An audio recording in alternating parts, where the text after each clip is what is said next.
Jadi gue mau ceritain pengalaman tetangga gue sendiri. Tetangga gue ini tinggalnya di Bintaro, di perumahan yang sebelahan sama rel kereta api. Nama tetangga gue ini Abil, namanya gue samarin ya. Jarak umur gue sama Abil ini kayak beda 10 tahunan gitu. Sorry, ini kejadiannya kapan nih, Nat? Ini kejadiannya kira-kira tahun 2019, Bi. Jadi umurnya dia ini 30 tahunan. Oh iya. Jadi waktu itu Abil mau pulang ke rumah dari kantor. Abil setiap ke kantor tuh selalu bawa motor, karena dia tuh males macet orangnya. Dan karena rumahnya di sebelah rel kereta api, jadi setiap pagi tuh macet banget di situ. Sampai akhirnya pas Abil pulang kantor sekitar jam 11 malam, pas banget palang keretanya udah keburu ketutup gitu, dia nggak bisa lewat. Ya udah ditunggulah sama si Abil ini sampai pas kereta mau lewat. Kereta kan jalannya cepet ya, tapi ini tuh lewatnya nggak secepat biasanya gitu, kayak agak pelan dikit. Tadinya Abil ini tuh nggak nyadar, dan dia tuh kayak lagi main HP gitu. Tapi karena dia ngerasa kok ini keretanya lama banget, akhirnya dia ngelihat ke arah keretanya. Pas dia ngelihat, dia ngerasa aneh. Soalnya di tempat masinisnya kayak ada orang berdiri, tapi yang kelihatan tuh badannya doang, gak ada kepalanya. Oh shit. Buntung gitu maksudnya? Iya, Anjir. kaget kan jadinya si Abil ini. Tapi karena keretanya udah lewat, jadi dia nggak bisa mastiin lagi. Jadinya ya udah, dia nggak terlalu mikirin apa yang barusan dia lihat. Ya gue juga bingung sih, jadi Abil ini kan mau mana dia sendirian terus naik motor. Rasanya kan kayak pengen cepet-cepet pulang aja kan. Jadi di situ Abil doang yang ngeliat, kayak kanan kiri dia nggak ada siapa-siapa gitu. Iya Bi, jadi kebetulan di situ tuh Abil sendirian doang, sepi emang suasananya. Oh oke. Terus. Pas udah sampai rumah, Abil nih kunci pintu, terus lanjut makan, beres-beres kamar, tidur-tiduran sebentar. Terus si Abil ini lanjut pengen mandi. Akhirnya dia mandi, nyalain shower, terus pas lagi anak-anak mandi, dia dengar ada suara orang ngetok-ketok gembok pagar rumah dia. Tapi karena besi, jadi kan suaranya kenceng banget ya, jadi kedengeran sampai kamar mandinya dia. Karena Abil nggak enak takut orang tuanya kebangun, akhirnya dia buru-buru selesaiin mandi, terus sandukan dan pakai baju. Lari nih si Abil buka kunci pintu rumah, terus dia keluar rumah.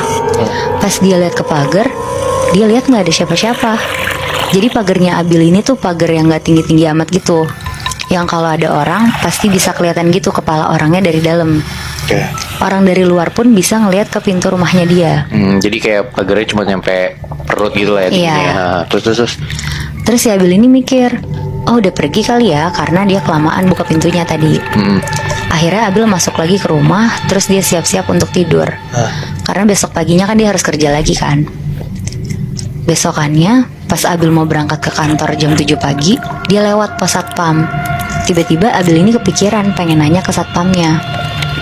Pak, semalam Bapak yang jaga ya? Bapak ke rumah saya yang ngetok-ngetok. Terus satpamnya ini bilang, enggak mas, saya semalam di pos aja jaga. Loh serius pak? Terus satpamnya bilang, diketok jam berapa mas? Sekitar jam 12-an lah pak. Tapi pas saya keluar rumah gak ada siapa-siapa pak. Akhirnya saya masuk lagi aja. Terus satpamnya ini bilang, oh ya udah mas, lain kali kalau ada yang ngetok di atas jam 10 malam, gak usah dibukain mas, didiemin aja. Terus dengan muka bingung, Abil tuh bilang, loh kenapa pak emangnya? Iya mas, takut ada orang jahat kan kalau di atas jam segitu. Jaga-jaga aja mas, gak usah dibuka. Akhirnya si Abil ini bilang, oh iya deh pak, makasih ya pak. Kebetulan hari ini Abil lembur di kantor, terus baru bisa pulang kayak jam 1 malam. Akhirnya Abil OTW pulang ke rumah. Pas sampai depan rel, di sini Abil tuh bener-bener sendirian lagi karena udah jam 1 malam juga kan. Jadi suasananya tuh sepi banget. Lagi-lagi ada kereta mau lewat, dan kali ini Abil nungguin keretanya bahkan sampai merhatiin banget. Akhirnya keretanya lewat, tapi kereta yang lewat ini tuh bener-bener gelap banget. Semua gerbong lampunya mati, dan kali ini yang dia lihat di gerbong paling depan itu gak ada masinisnya sama sekali. Tapi sosok badan tanpa kepala, bajunya udah robek-robek dan lusuh kotor. Pas dia lagi kaget, dia lanjut ngeliat di gerbong-gerbong berikutnya. Ternyata banyak sosok yang nempel ke kaca kereta, kepalanya keluar-keluar dari kacanya, mukanya pada hancur, tangannya melambai-lambai keluar kayak minta tolong gitu. Abil lemes banget satu badan dan cepat-cepat ngebut ke arah rumahnya. Pas sampai pos satpam, Abil berhenti dan bilang ke satpamnya, Pak, Bapak barusan lihat kereta lewat kan Pak? Itu kereta apa sih Pak? Kok isinya kayak gitu Pak? Terus satpamnya bilang, hah gitu gimana mas keretanya? Akhirnya Abil nyeritain apa yang dia lihat di kereta tadi.